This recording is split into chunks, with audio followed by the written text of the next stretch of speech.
அவருக்கு யாருக்குமே என்ன நடந்ததுன்னு தெரியாது, ஒண்ணுமே தெரியாது. பைலட்டுக்கு 2 பைலட்ஸுக்கு தெரியும் கிராஷ் இன்னெவிட்டபிள்னு தெரிஞ்சிருக்கும். ஒரு பர்டிகுலர் டைம் இறங்கும் போது அவங்களுக்கு கிளீனா தெரிஞ்சிருக்கும். ஃபியூ செகண்ட்ஸ் அவங்களுக்கு ஃபியூ செகண்ட்ஸ்க்கு முன்னாடி தெரிஞ்சிருக்கும். சரி ஒண்ணும் பண்ண முடியாதுன்னு சொல்லிட்டு அவங்களோட டெத் அவங்க கண்ணால பார்த்திருப்பாங்க. பேசஞ்சருக்கு யாருக்கும் தெரியாது. என்னமோ வந்து உழற சத்தம் கேட்டு முடிக்கிறதுக்கு முன்னாடியே எல்லாம் இறந்துருப்பாங்க டு பிகின் வித்.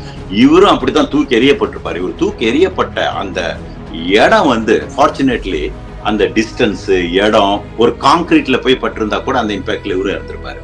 ஆனா ஃபார்ச்சுனேட்லி ஒரு புல்லுல பட்டிருக்கலாம், ஒரு சாதாரண இடத்துல பட்டிருக்கலாம். இவர் போன அந்த தூக்கி எறியப்பட்ட இடமும் அந்த டிராவல் பண்ணது அந்த ஸ்பீடு இதெல்லாம் இருக்குது. கம்ப்ளீட்டா பிசிக்ஸ் தான் இது. கம்ப்ளீட்டா அவரை என்ன பண்ணிடுச்சுன்னா ஒரு பர்டிகுலர் ஆள சேவ் பண்ணிடுச்சு. இது மாதிரி நடந்திருக்கு, அதிசயம் நடந்திருக்கு. ஒரு ஜப்பான் ஏர்லைன்ஸ் வந்து உங்களுக்கு ஐ திங்க் 70s நடந்தது.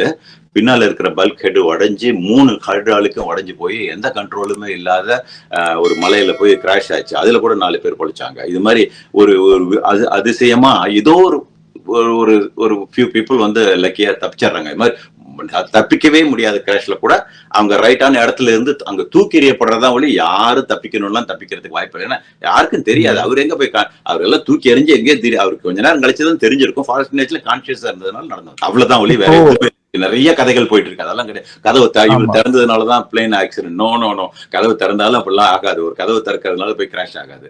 சோ அதனால நிறைய கான்ஸ்பிரன்சி தியரி இதை பேஸ் பண்ணி போயிட்டு இருக்கு. Pure luck. அவர் தூக்கி எறியப்பட்ட இடமும் அந்த விழுந்த பகுதியும் அவருக்கு ஃபேவரபிளா இருந்திருக்கு. அவ்வளவுதான், வேற ஒண்ணும் இல்லை. நிறைய பேர் தூக்கி எறியப்பட்டிருப்பாங்க, ஆனா அந்த இம்பாக்ட்ல செத்து போயிருப்பாங்க. 3வது தான் வெதர். அது ஒரு 10 to 15%.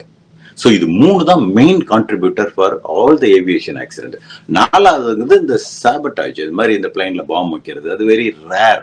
2 to 3% வந்து நடக்குது. இப்போ நம்ம ஏர் இந்தியா ஒரு தடவை 1985 கனடால இருந்து வந்துட்டு இருந்தது. வரும்போது இதுல வந்து ஐரிஷ் கோஸ்ட்ல வந்து பாம்பு பிளாஸ்ட் ஆகி எல்லாம் இருந்துட்டாங்க. ஸோ அது மாதிரி அந்த மாதிரி பாம்பு வச்சு வெடிக்கிறதுங்கிறது ஸ்மால் பர்சன்டேஜ்.